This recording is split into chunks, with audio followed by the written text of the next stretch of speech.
नमस्कार। आप सबने शनिवार को देखा होगा कि जब प्रधानमंत्री संयुक्त राष्ट्र सिक्योरिटी काउंसिल सुरक्षा परिषद की बैठक को संबोधित कर रहे थे, तो उन्होंने इस पे बहुत क्षोभ जताया कि भारत को रोकने के लिए बहुत सारी कोशिशें हो रही थी और ये भी दुःख जताया कि ऐसी व्यवस्था कैसे काम करेगी जहाँ एक सबसे बड़े देश नंबर 2 के जो दुनिया में बड़ा देश है, उसको रोकने की कोशिश की जा रही है। उस पर उसके नियम कानून पे बदलने पर भी जोर दिया। दरअसल संयुक्त राष्ट्र संघ की स्थापना 1945 में की गई थी द्वितीय विश्व युद्ध के बाद, ताकि बातचीत से मामले हल किए जा सकें और तीसरे विश्व युद्ध की नौबत ही ना आने पाए। लेकिन इत्तेफाक से ऐसा हुआ नहीं और कई बार ऐसा हुआ जब युद्ध की आहट हुई, चाहे इराक ईरान का युद्ध रहा हो या और भी युद्ध इजराइल के साथ हुए हों, उस तरीके का चलता रहा। दरअसल अभी जो यूनाइटेड नेशन सिक्योरिटी काउंसिल का जो रूपरेखा है, उसमें 5 परमानेंट स्थायी सदस्य हैं और 15 मेंबर हैं टोटल और 10 और भी मेंबर हैं। स्थायी सदस्यों में रूस है, ब्रिटेन है, चाइना है, फ्रांस है और जो नॉन परमानेंट मेंबर हैं, जो हर 2 साल के लिए चुने जाते हैं, वो बदलते रहते हैं। आजकल फिलहाल भारत है और भारत को रोकने की कोशिश जो है वो चीन अक्सर करता रहा है और हमेशा उसमें कह सकते हैं कि हमेशा बाधा बन करके आया है। अब सवाल ये उठता है कि आखिर ऐसी भारत की क्या ज़रूरत है कि वो सिक्योरिटी काउंसिल का मेंबर बने, उसकी महत्ता कितनी है, ये अपने आप में बहुत महत्वपूर्ण है। ये देखते हुए कि हमारी ताकत इतनी बड़ी है, तो इन सब चीज़ों पर बातचीत करने के लिए हमारे साथ विदेश मामलों के जानकार पूर्व आईएफएस अफसर दिलीप सिन्हा जी हैं। दिलीप जी, बहुत-बहुत स्वागत है आपका। तो मेरा सबसे पहला सवाल आपसे यही होगा कि सिक्योरिटी काउंसिल को लेकर के हम हमेशा पिछले कई वर्षों से हम देख रहे हैं, वहाँ उसकी कोशिश करते हैं जाने की, वहाँ पर मेंबर स्थायी सदस्य बनने की, लेकिन ये हो नहीं पाता। आखिर इसकी इतनी जद्दोजहद हमें क्यों करनी पड़ रही है? देखिए इसमें हमें 2-3 बातें पहले समझ लेनी चाहिए कि एक और मुद्दा है संयुक्त राष्ट्र के सुधार का, यूएन रिफॉर्म जिसे बोलते हैं, और दूसरा मुद्दा है सिक्योरिटी काउंसिल, सुरक्षा परिषद के सुधार का। तो हम अभी केवल फोकस करेंगे सुरक्षा परिषद के सुधार पर, क्योंकि जो वृहत मुद्दा है, जो बड़ा मुद्दा है यूएन रिफॉर्म, वो बहुत बड़ा मुद्दा है, क्योंकि यूएन एक बहुत ही एक अम्ब्रेला ऑर्गेनाइजेशन है जिसके अंदर बहुत तरह की संस्थाएं हैं जो अपने अपने संविधान के अनुसार काम करती हैं। तो हम केवल फोकस करेंगे सुरक्षा परिषद के रिफॉर्म पर। सुरक्षा परिषद का, जैसा आपने कहा, जो गठन हुआ था 1945 में, उसमें 5 स्थायी सदस्य बनाए गए थे और सुरक्षा परिषद का उद्देश्य था कि इंटरनेशनल पीस एंड सिक्योरिटी को बनाए रखना जी। और ये कहा गया कि जो 5 प्रमुख देश हैं विश्व के, उसमें जो 5 प्रमुख थे, यही प्रमुख देश विश्व में शांति स्थापित कर सकते हैं, क्योंकि उन्हीं के पास सैन्य शक्ति थी उतनी। तो इन्होंने कहा कि जब हम साथ मिल के काम करेंगे, जब हमें यूनानिमिटी होगी, तभी हम कोई कार्रवाई कर सकते हैं, सैन्यपाई कर सकते हैं सुरक्षा बनाए रखने के लिए। तो इससे वो बात उठी यूनानिमिटी की, यानी एक मत होना बहुत जरूरी है इन 5 का। तो सुरक्षा परिषद के जो नियम है उसमें लिखा गया यूएन चार्टर में कि कोई भी निर्णय, कुछ निर्णयों को छोड़कर जो निर्णय लिया जाएगा उसमें 5 स्थायी सदस्यों की सहमति होनी चाहिए। तो ये उसका मूलभूत आधार था और उसमें यह भी कहा गया था सुरक्षा परिषद के यूएन चार्टर में है कि एक यूएन की अपनी सेना होगी। आपको तो मालूम है कि संयुक्त राष्ट्र बनते बनते ही उसमें विभाजन हो गया। 5 स्थायी सदस्यों में एक और रूस चला गया, दूसरी ओर बाकी 3 देश चले गए और चीन में तो 4 साल के बाद क्रांति आ गई और कम्युनिस्ट पार्टी ने सत्ता हथिया ली। 1971 में कम्युनिस्ट पार्टी, जो पीआरसी जिसे बोलते हैं, पीपल्स रिपब्लिक ऑफ चाइना, वो पीछे के दरवाजे से संयुक्त राष्ट्र में घुस आया और ताइवान को निकाल दिया गया, जो रिपब्लिक ऑफ चाइना पहले था। तो अभी एक बड़ी, और उसके बाद 1990 में सोवियत संघ, यूएसएसआर जो था, union of Soviet socialist Republic, वो भंग हो गया, वो चला गया। तो यूएन चार्टर जो है उसमें एक बड़ी विडंबना है कि जो 5 स्थायी सदस्य के नाम लिखे हुए हैं यूएन चार्टर में, उसमें एक है रिपब्लिक ऑफ चाइना जो कि ताइवान है, पीआरसी तो है नहीं, और दूसरा है union of Soviet socialist Republic जो खत्म हो चुका है, तो उसके बदले रूस आके बैठ गया है। और दोनों ही स्थितियों की जो बदलाव जो हुआ उसका कोई यूएन चार्टर का संशोधन नहीं हुआ, कोई अमेंडमेंट नहीं हुआ। अभी तक यूएन चार्टर में केवल 5 संशोधन हुए हैं और पांचों कुछ सदस्यता बढ़ाने के लिए, जैसे संयुक्त राष्ट्र सुरक्षा परिषद की सदस्यता बढ़ी 11 से 15 हुआ 1965 के 60 के दशक में। तो ये छोटे परिवर्तन हुए हैं क्योंकि यूएन चार्टर को अमेंड करने के लिए 5 जो स्थायी सदस्य हैं उनका वोट जरूरी है। उसके बिना उसके 2 रिक्वायरमेंट है, एक है कि 2/3 बहुमत होना चाहिए सुरक्षा महासभा में, और दूसरा कि 5 स्थायी सदस्यों का समर्थन होना चाहिए। अब 5 स्थायी सदस्य जो हैं वो क्यों चाहेंगे कि उनकी स्थिति कमजोर हो? विशेषकर चीन जो भारत को अपना दुश्मन मानता है, वो क्यों चाहेगा कि भारत उसमें आ जाए? तो चीन ने कहा है कि जो भी परिवर्तन होगा वो आम सहमति से होना चाहिए, बाय जनरल कंसेंसस। यानी कि चीन ये कहता है कि 2/3 बहुमत जो यूएन चार्टर में लिखा होगा वो काफी नहीं है, उससे भी ज्यादा बहुमत होना चाहिए। जबकि आपको जानना बड़ी मजेदार बात है कि 1971 में महासभा में जब ये रेजोल्यूशन आया कि ताइवान को हटा करके पीपल्स रिपब्लिक को लाया जाए, उस समय 131-32 को सदस्य थे महासभा के, केवल 76 सदस्यों ने उसका समर्थन किया था, जिसमें भारत भी एक देश था। तो उसी के रास्ते से, पीछे के दरवाजे से चीन अंदर घुस आया। अब चीन बोल रहा है कि आम सहमति से जो होगा तभी परिवर्तन होगा। आज की तारीख में इस प्रकार का संशोधन लाना बहुत ही मुश्किल है। हम करीब 27 साल से दावा पेश कर रहे हैं स्थायी सदस्य होने का, और जो स्थिति 1993 में थी जब हमने पहली दफा दावा पेश किया, वही स्थिति आज है। कोई खास उसमें परिवर्तन नहीं हुआ है और मेरे ख्याल से इसमें कोई परिवर्तन होगा भी नहीं, क्योंकि जिस प्रकार का रुख है चीन का, जिस प्रकार की शक्ति उसके पास है वीटो की, उसमें ऐसा कुछ परिवर्तन होगा ये मैं उम्मीद नहीं रखता हूं। भारत के जो दावा है, जो कल प्रधानमंत्री ने कहा, उन्होंने कहा कि भाई देखो कब तक भारत को अलग रखा जाएगा। बात यह है कि भारत को 75 साल से अलग तो रखा ही गया है। 75 साल में भारत सुरक्षा परिषद का अस्थायी सदस्य 14 साल बना है। तो संयुक्त राष्ट्र तो उसके बिना काम चलता ही रहेगा उसका, भारत के बिना भी। हाँ, ये बात जरूर है कि भारत जैसे देश की अनुपस्थिति से सुरक्षा परिषद की जो मान्यता है, उसका जो रेपुटेशन है, उसके जो इफेक्टिवनेस है, वो निश्चित रूप से कम हुआ है और कम होता रहेगा।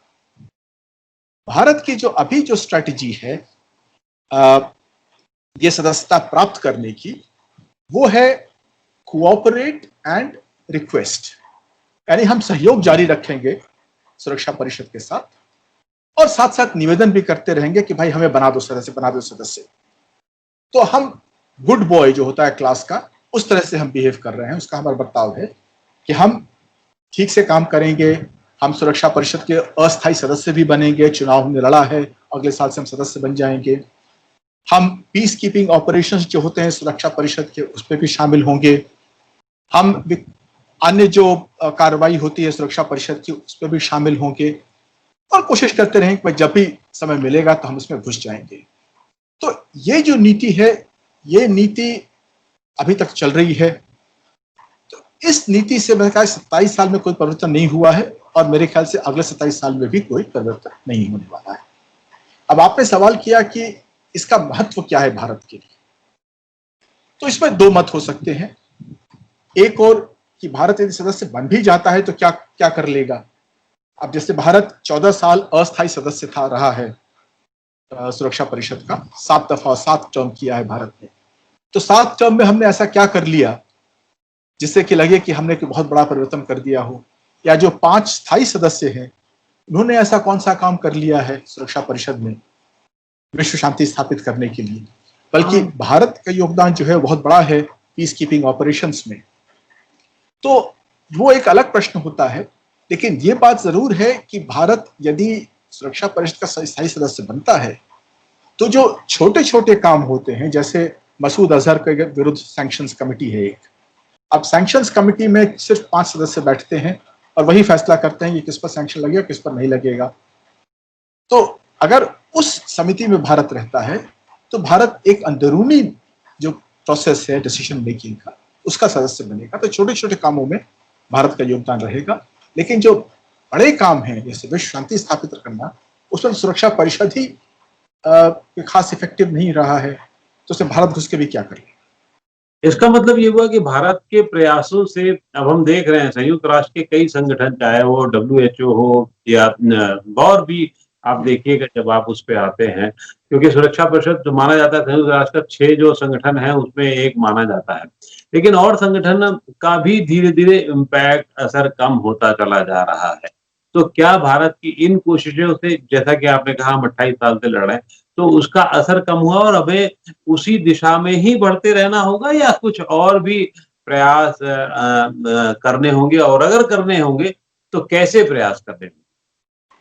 देखिए, जैसे मैंने कहा कि अगर हम जो वर्तमान हमारी स्ट्रैटेजी है, रणनीति है, अगर हम उसे ही फॉलो करते हैं तो मुझे नहीं लगता है कि हम कोई खास आगे बढ़ पाएंगे, क्योंकि हम सारा काम तो कर ही रहे हैं, कोऑपरेट कर रहे हैं उनके साथ, तो बाकी देश भी काम चला रहे हैं। अब इसमें एक जो उदाहरण जो पुराना मिलता है हमें, वो मिलता है लीग ऑफ नेशंस में। 1926 में ब्राजील ने दावा किया था कि लीग ऑफ नेशंस का जो काउंसिल है उसमें उसको स्थायी सदस्य बनाया जाए, और यदि स्थायी सदस्य नहीं बनाते हैं लोग उसे और नहीं बनाया गया उसे, तो ब्राजील ने वॉकआउट कर दिया लीग ऑफ नेशंस से 1927 में मेरे ख्याल से। और बाकी जो कहानी आपको मालूम है लीग ऑफ नेशंस की, 10 साल बाद लीग ऑफ नेशंस लगभग समाप्त हो गया, 12-13 साल बाद द्वितीय महायुद्ध शुरू हो गया। तो एक वो नीति है कि हम ये धमकी दें कि भाई अगर आप नहीं बनाओगे हमें तो हम आपके साथ यानी सुरक्षा परिषद के साथ कोऑपरेट नहीं करेंगे, ना तो हम पीस कीपिंग ऑपरेशंस में शामिल होंगे, ना ही हम अस्थायी सदस्यता के लिए लड़ेंगे, आपको जो करना है करिए, हम बाहर रहेंगे इसके। ये एक नीति हो सकती है हमारी, होगी या नहीं होगी वो बात अलग है, लेकिन ये एक नीति हो सकती है। दूसरी नीति है जो 1949 में अमेरिका ने की थी, 45 में संयुक्त राष्ट्र बना। 4 साल बाद जब अमेरिका ने देखा कि संयुक्त राष्ट्र से में तो विभाजन हो चुका है, जितने रेजोल्यूशन आ रहे हैं उस पर सोवियत संघ का वीटो लग रहा है, तो अमेरिका ने क्या किया, अमेरिका ने एक और संगठन बना लिया जिसका नाम रखा NATO, North Atlantic Treaty Organisation. वो एक अलग मिलिट्री संगठन बन गया जो कि काफी कारगर हुआ पश्चिमी देशों की सुरक्षा के लिए। तो हम ये कर सकते हैं कि हम कहें कि यूएस संयुक्त राष्ट्र को अलग रखा जाए, हम बाकी देशों के साथ मिलकर के, जो बाकी लोकतांत्रिक देश हैं उनके साथ मिलकर के हम अलग कोऑपरेशन करेंगे और उस पर आगे कार्रवाई करेंगे आगे, जो कि कुछ हद तक हम ये भी कह सकते हैं कि हमने कुछ क्षेत्रों में किया है, जैसे ब्रिक्स है, या जो ब्रिक्स में न्यू डेवलपमेंट बैंक बना है वो हमने चीन के साथ मिलकर किया है। New development bank world bank का एक मुकाबले का बैंक खड़ा हुआ है, या फिर एक कंटिजेंसी रिजर्व फंड है ब्रिक्स का ही जो भी बना है ब्रिक्स में, जो कि IMF का एक काउंटर पार्ट ऑर्गेनाइजेशन है जो हमने बनाया है चीन के साथ। तो इसी प्रकार अगर हम चाहें तो हम क्वाड के देशों के साथ, यानी जापान, ऑस्ट्रेलिया, अमेरिका और जो बाकी लोकतांत्रिक देश हैं उनके साथ मिलकर के हम एक अलग संस्था बना सकते हैं कि हम उसमें काम करेंगे, उसमें सहयोग करेंगे। तो ऐसा भी हो सकता है। अब कौन सी नीति हमें अपनानी चाहिए जो कारगर हो, ये अब आगे की बात है, लेकिन ये बात निश्चित है कि हमारी जो वर्तमान की जो नीति है, जो रणनीति है, उसमें हमें ज्यादा उम्मीद नहीं रखनी चाहिए सफलता। अब इसका मतलब ये कि हम लोगों को इस पे खास तौर से भविष्य, एक सवाल तो ये उठता ही है कि अगर सीट नहीं मिलती, जैसे 28 साल से नहीं मिली, आगे और 12-15 साल जो भी है नहीं मिले, मान लीजिए ऐसी स्थिति आए, तो हम पे क्या कौन से फैसले ऐसे हैं जो हम पर प्रभावित होने वाले हैं, यानी कि भारत पर प्रभावित होने वाले हैं? और दूसरा ये कि भारत का एक पैरेलल कौन सा ऐसा कदम होगा जो धीरे धीरे यूनाइटेड काउंसिल को कमजोर करेगा और हमें, जैसा कि आपने बताया कि अन्य देशों के साथ में संगठन बनाने में या जो भी हैं उनको और मजबूत करने में करा जाए, तो क्या फायदा होगा? देखिए, जो पीपल्स रिपब्लिक ऑफ चाइना है, जिसे अब चीन कहते हैं अभी, वो 1949 से या 1949 से कहिए 1971 तक सदस्य नहीं था संयुक्त राष्ट्र का। तो उससे क्या नुकसान हो गया उसका? हाँ, एक आध रेजोल्यूशन जरूर पारित हुए उसके खिलाफ, लेकिन उसके खिलाफ कोई कार्रवाई नहीं हुई किसी प्रकार की। 1971 से आज तक ताइवान सदस्य नहीं है संयुक्त राष्ट्र का। उसे कोई नुकसान नहीं हो, उसकी प्रगति हो रही है, वो आराम से अपने देश में है। लेकिन यह बात जरूर है कि थोड़ा अलग पड़ गया है। लेकिन जहां तक विकास का सवाल है और देश की संप्रभुता का सवाल है, उस पर कोई असर नहीं पड़ेगा। ये बात जरूर है कि चूंकि भारत के लोगों में, भारत की विदेश नीति में विदेशी हमारे बारे में क्या सोचते हैं, वो उसका हम पर बहुत गहरा प्रभाव पड़ता है। हम सब अखबार पढ़ते हैं विदेश के, financial times, New York times, economist, और वो क्या बोल रहे हैं हमारे बारे में, उसको हम बहुत ध्यान से पढ़ते हैं। इसलिए हम पर असर ज्यादा पड़ेगा। चीन में उतना असर नहीं पड़ा, क्योंकि चीन लोग अंग्रेजी पढ़ते नहीं है, तो उन पर खास असर नहीं पड़ा। लेकिन हमारे ऊपर बहुत गहरा असर पड़ेगा उसका। इसलिए जो मैं बोल रहा हूँ उसमें, उस पर सरकार कार्रवाई कर पाएगी कि नहीं, मैं उस पर कोई बहुत बड़ा संदेह, बहुत बड़ा प्रश्न चिन्ह है उसके ऊपर। लेकिन ये कार्रवाई हो सकती है। यदि होती है तो उसका कोई भारत के ऊपर ऐसा कोई विशेष असर नहीं पड़ने वाला है। तो जैसा प्रधानमंत्री ने कहा कि दुनिया की 18% आबादी भारत में है। भारत एक बहुत बड़ी आर्थिक शक्ति है, बहुत बड़ा देश है, तो इसकी अनदेखी कोई नहीं कर सकता है। ताइवान छोटा देश होने पर भी उसकी अनदेखी बहुत लोग नहीं कर पाते हैं। अभी अमेरिका में दो सेक्रेटरी वहां गए हैं मिलने के लिए उनसे, उसकी संधि है अमेरिका के साथ। तो ऐसा नहीं है कि जो देश संयुक्त राष्ट्र से बाहर निकलता है वो समाप्त हो जाएगा। अभी सऊदी अरेबिया ने चुनाव लड़ा था सुरक्षा परिषद का, जीत गया था, फिर उसने ज्वाइन नहीं किया, बाहर निकला है। खास असर नहीं पड़ा उसके ऊपर, ना सऊदी अरब पर असर पड़ा, नहीं सुरक्षा परिषद पर असर पड़ा। तो ये हमें मानकर चलना है कि यदि हम बाहर निकलते हैं तो उससे नुकसान ज्यादा सुरक्षा परिषद का होगा बनिस्बत भारत का। तो मतलब आपका मानना यह है कि सुरक्षा परिषद में हम जाएं ना जाएं, इससे कोई बहुत असर नहीं पड़ता है। लेकिन आज की स्थिति में, खास तौर से जब चीन के साथ हमारा तनाव है, तो अगर हम वहां एक मजबूत स्थिति में होते तो क्या कोई फर्क पड़ता, या जो तनाव है दो देशों का, जो आपसी तनाव है वो अलग स्थिति का है, उसका सुरक्षा परिषद से कोई लेना देना नहीं होता?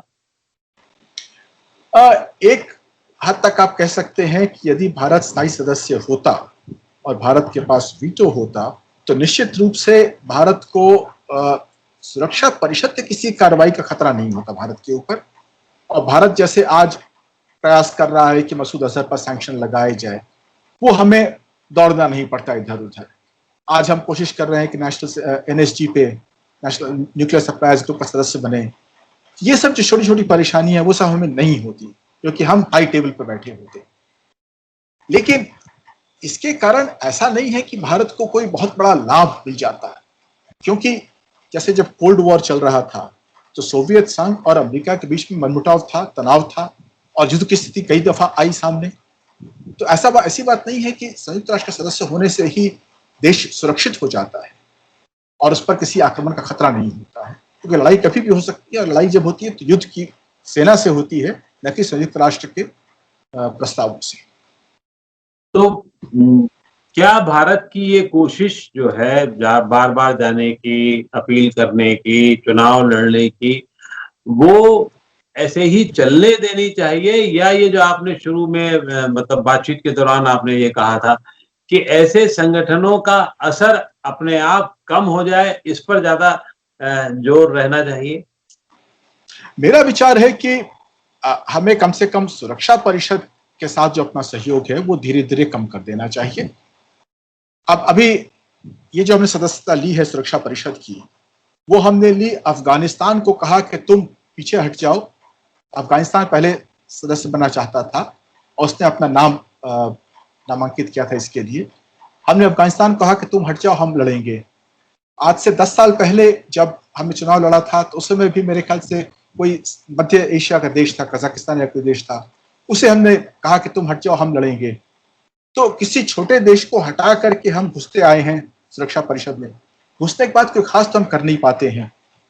तो ऐसा नहीं है कि सदस्यता मिलने से हमें कोई बहुत बड़ा लाभ हो रहा है, लेकिन यदि हम ये घोषणा करते हैं कि हम सदस्यता नहीं लेंगे, तो उससे सुरक्षा परिषद की छवि को धक्का लगेगा, इसमें कोई दो मत नहीं हो सकता। दूसरा पीस कीपिंग ऑपरेशंस है।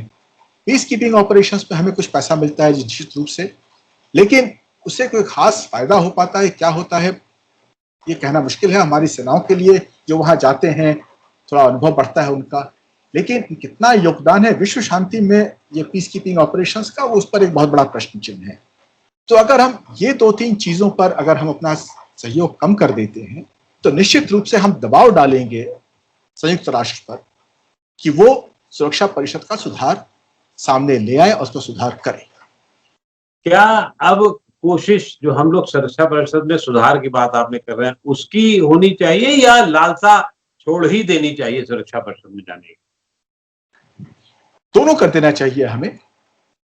ये जो लालसा है कि हम बैठ के प्रार्थना कर रहे हैं हाथ जोड़ के कि हमें आने दो, देखो हम कितने अच्छे लड़के हैं, हम तो आबादी इतनी हमारी इतनी ज्यादा है, हम इतनी बड़ी शक्ति है वगैरह वगैरह वगैरह, हम सब काम ठीक से करते हैं।